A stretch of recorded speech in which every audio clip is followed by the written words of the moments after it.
আপনারা যারা জনপ্রতিনিধি এখানে আছেন, আমরা জানি যে আমাদের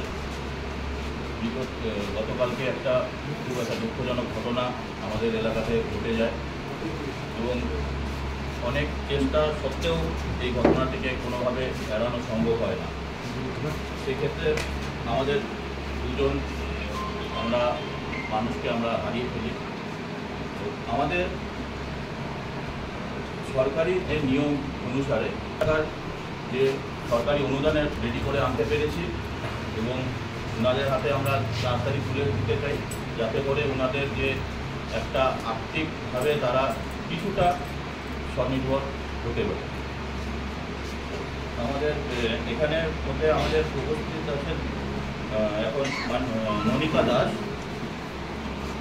টাকা দিয়ে কোনো মানুষ পেয়ে পাওয়া যায় না, আপনি নিশ্চয়ই যেহেতু দুর্ভাগ্যের বিষয় যে পরশুদিন যে একদম অল্প বয়স একদম ছাত্র একদম 19 এবং তার বাবা মা আপনারা নিশ্চয়ই জানেন যে বিশেষ করে ডিওপি সাহেব আপনি তখন ছিলেন না। আমার বিধানসভা এখন এই কয়েক বছর আমি 4 টাইম বিধায়ক, মিনিমাম 20 থেকে 25 জন, মিনিমাম 25 জন।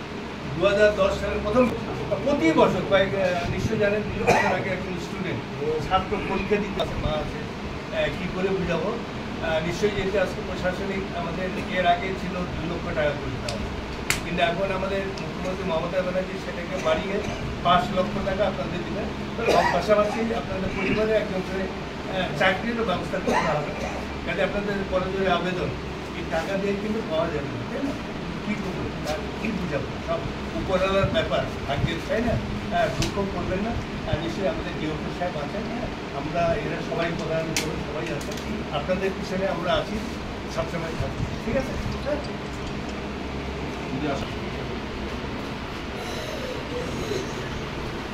ঠিক আছে, আমরা আছি, আমরা আছি।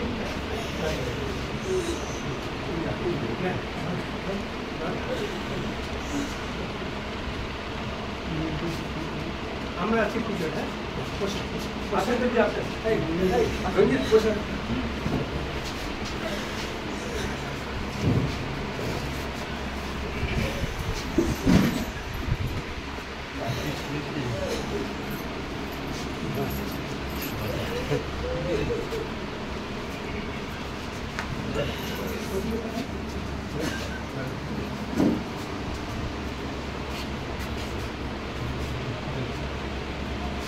আমরা আছি পুজো, হ্যাঁ দুঃখ করবেন না, আমরা আছি সবাই।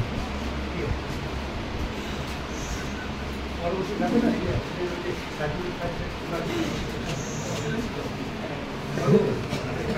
গতকাল যে হাতিরহানায় এক কিশোর এক যুবকের যে মৃত্যু হয়, তার যে বাবা মা তাদেরকে কিন্তু ক্ষতিপূরণ হিসেবে 5 লক্ষ টাকা তুলে দেওয়া হলো সরকারের পক্ষ থেকে।